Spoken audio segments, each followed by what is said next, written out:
Cancer Cachexia Explained, why weight loss and muscle wasting happens and what you can do a little bit early about it. Now, as cancer patients, we're told the fight is against the tumor. Scan it, shrink it, kill it. That's where all the attention goes, but nobody seems to pay attention to something else that could be killing us at the same time, not slowly, not gently, and from the inside out. Welcome to the new Sippable Solutions support show. It's a spin-off from T-Talk. I'm Dannie Cade, a cancer survivor since 2012.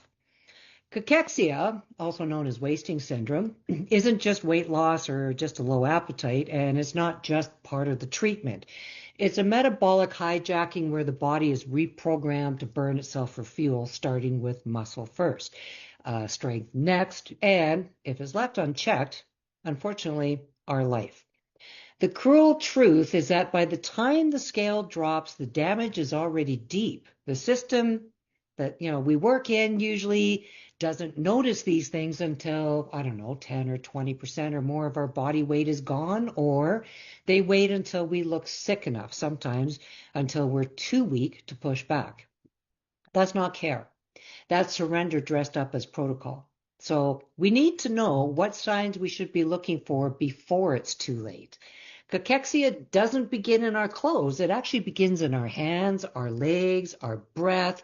When we notice it, for example, when a jar that we used to open effortlessly suddenly becomes a fight for us, or when stairs turn our legs into heavy lead poles and they're unresponsive, or when our body whispers, I can't keep up anymore.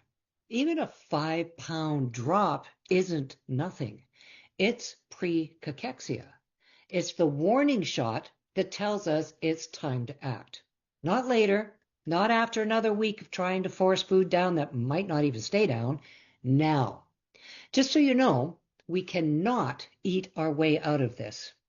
Contrary to popular opinion, this is not a calorie problem. I hear it all the time, but I'm getting enough calories. Well, that's not it. And it's not about willpower either. This is chemistry. When inflammatory signals take over, the body starts breaking itself down and tuning out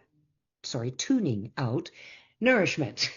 And that's when a different strategy becomes essential. Not a diet or a motivational speech, a defense plan that starts early and stays consistent. So what does an early defense plan look like? Once we understand the signals, the next step is to fight back strategically. It's important that we protect our muscles. Now, cardio alone won't stop the wasting because it can't send the survival signal to the brain. But light resistant exercises can, bands, free weights, soup cans, our own body weight even works very well. And then that's okay. If all you can manage are just small controlled movements, that's wonderful because it tells the brain this tissue matters. Don't burn it. Build it. So this isn't about fitness. It's about survival. Okay, second, we want to calm the fire and forget about what everybody else thinks you should do or eat, unless it's your medical care providers. This is about anti-inflammatory fuel. Now, fuel is my term for what the body uses to run on. Things like omega-3 fats, high-quality protein, nutrients that signal repair instead of breakdown. Lots of great cancer diets out there. Go for it if you can still eat. All right. Third, and probably most important, stay ahead of the symptoms by being proactive. Sometimes just 2 days without nutrition can be enough to flip that switch, and for many it can be longer, but that depends on their overall state of health. When I say flip the switch, all of a sudden you find yourself in a state of cachexia. Now, the scary part is that once the wasting cycle starts, it's brutal to reverse. And I speak from my own hard-won experience here. Some of you might not have an appetite at all. Chewing feels impossible, swallowing feels painful or like work. Maybe even food makes you gag. And the real problem that can become quite scary is that you still need nutrition, food, somehow, some way. How far can your vehicle go with an empty tank? What happens next? And we're no different. We hit a hard stop once we burn through the last of the fumes. So if you're in the beginning stages, Use a timer when you have no appetite. Aim for 2 to 3 bites an hour. Treat the nausea before it explodes, always a good idea. And do your best to manage your pain before it steals your appetite. Protect the body before it collapses. Don't wait for permission to survive. Act now, because waiting is how cachexia wins. What's most likely happening that triggers this is that tumors release a stress signal protein called GDF15. Okay, Golf Delta Foxtrot 15. It travels straight to the brainstem and hits the receptor that controls nausea and appetite. And the message is really blunt. You're full. Stop eating. And the body obeys even when we're still starving. The good news is that researchers are now developing therapies that block that signal. And when that pathway is quieted, appetite can return, intake can improve, and muscle loss might even slow down or stop completely. So this isn't about comfort or cravings. It's about staying strong enough to tolerate treatment, as it's not uncommon to have to stop chemotherapy. In the meantime, here's what you can do while science catches up. Start doing what you can to manage your metabolism by tracking function, not just weight. Demand early action. Defend your strength like it matters, because really it does.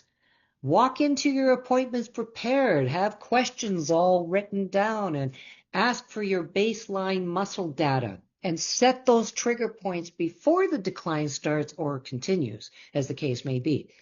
Ask if there's anyone on the team who's responsible for nutrition.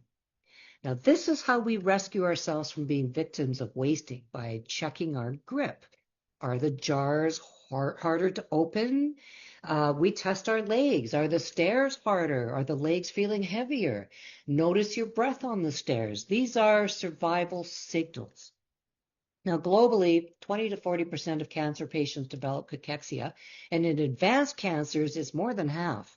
There aren't any exact numbers for how many cases could be softened or delayed with early action, but estimates suggest that 20 to 40% of them could be. And while full reversal is really rare, especially once it's severe, some of us do manage to find a way to fight our way back. We're just not in the statistics yet. So if the scale is dropping, nothing's working, and you need support immediately, I've created a guide that outlines the exact steps that I use to interrupt the wasting cycle, rebuild strength, and protect what mattered most. Drop the word fuel and I'll send it to you. And do watch for my reply, or if you're really in a hurry, grab it directly from my bio. Waiting is how cachexia wins. Acting early is how we fight back. Thanks, everyone. I appreciate your time. I went a little longer than usual. And just to give you a quick heads up, I'm going to be aiming to move this show over to my Facebook page called Sippable Solutions.